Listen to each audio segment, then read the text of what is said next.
তোমরা আমাকে একটু দোষাই বানাই দোষাই অতি বাড়ি জয় হরি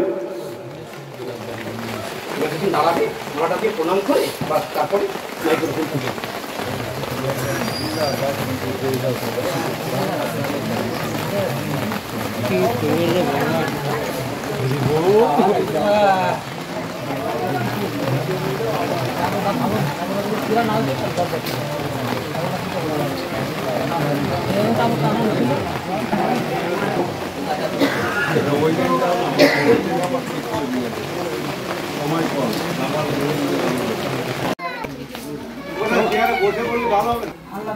একটা মালা দিই বাবা মা দিতে এসে ফিরে দিয়ে পরে মা তো দিয়েছে আবার দিই যারে দেওয়ার সেই জায়গা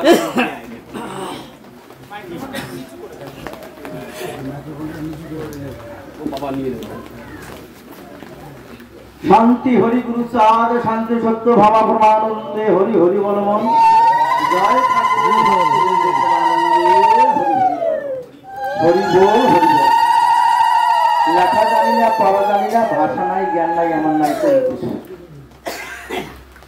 পরম দয়াল গোপাল চাঁদ সাধু ঠাকুর গুরুচাঁদের 64 মহন্তের মধ্যে একজন। আমার পূর্ণব্রহ্ম যোগবতার শ্রী শ্রী হরিচাঁদ ঠাকুরের দ্বাদশ পাগল। দ্বাদশ পাগলের পরে আমার গুরুচাঁদ ঠাকুর ছিল 64 মহন্ত। সেই 64 মহন্তের মধ্যে পরম দয়াল একজন গোপাল চাঁদ সাধু ঠাকুর। তিনি বলেছিলেন, আমার জীবন চলার পথে তোমার মধুর বাণী সকল দিকে সুফল জানে তাহাই যেন জানি। একটু আগে আমার বাবা সুমন্ত বলেছে এত দেব দেবী অমুক তমুক অনেক কিছু, কিন্তু একটা কথা, এই শান্তি হরির কথা বলি, রাম বলি, কৃষ্ণ বলি, গৌর বলি, শীতলা মনসা কালী যুগ 14 গোষ্ঠী ডাকব, এটি নিজে উদ্ভাসিত হয়েছে না মানুষে তৈরি করেছে?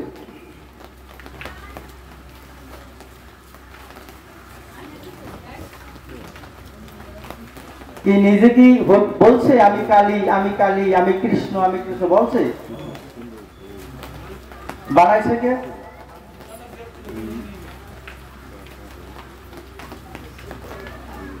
মানুষে বানাইছে। অসৃষ্টিটা সৃষ্টি করে বিষ্ঠা মাখে মায় গায়, গুরু হইয়ে প্রণাম করে শিষ্যি পায়। সে জিনিস কি? মানুষ দেবতা, মানুষ ভগবান, মানুষ ঠাকুর। মানুষের প্রতি যদি মানুষের প্রেম ভালোবাসা আর্থি যদি না থাকে, ঈশ্বর সাধনা করে কিছু হয় না। তাই মহাজ্ঞানী মহাজন বলেছেন, মানুষেরই মুখের কথা শুনতে মানুষ ভাই, সবার উপর মানুষ সত্য, তার উপরে নাই। নব ঠাকুর গুরুচাঁদকে বলেছিল, ও বাবা, কারণ রক্ত মাংসের শরীর নিয়ে যখন এই ধরায় এসেছি, একদিন কি কালের কবলে পড়ে যেতে হবে, আমরা কি করে থাকবো? অনব ঝাড়ের বাস কোনদিন ঝরে পড়ে না। আমারে যারা ভালোবাসিস, ওই বাসের মতো যদি জড়াই করে থাকতে পারিস, সেই বাসার ঘরে পড়বে না।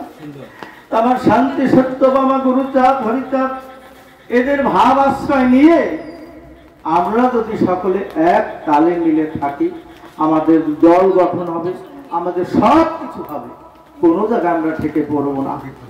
তাই আমরা যেন সেই মানুষের প্রতি মানুষের বিশ্বাস ভক্তি রেখে একাত্র হয়ে কাছে কাছে হাত মিলিয়ে যেন চলতে পারি।